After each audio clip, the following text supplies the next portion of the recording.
Albanese lied 71 times? GP costs soar despite government promises. Australia's Prime Minister, Anthony Albanese, is under fire after reports accused him of lying more than 71 times about his government's commitment to keeping GP costs affordable.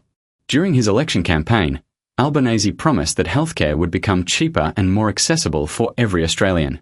But according to recent data, the opposite is happening.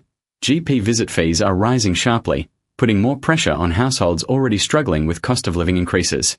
Figures show that the average out-of-pocket cost for visiting a GP has climbed between 6% and 12% this year alone. At the same time, the number of clinics offering bulk billing, where patients are not charged directly, has dropped significantly, particularly in regional and rural Australia.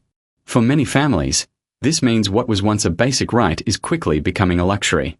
Opposition leaders have labelled the situation a betrayal of public trust, accusing the Prime Minister of misleading voters and failing to deliver on key healthcare promises.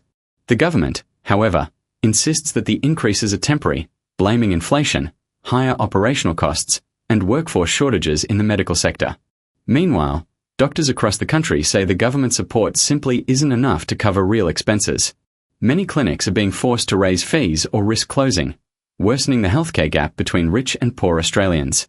Health policy experts warn that if this trend continues, Australia's universal healthcare model could face its biggest credibility crisis in decades. On social media, frustration is boiling over as Australians demand answers, accountability, and honesty from the leaders. And the big question now remains: were those election promises genuine, or just another political lie? If you enjoyed this update, give us a thumbs up and share your opinion in the comments. We'd love to hear.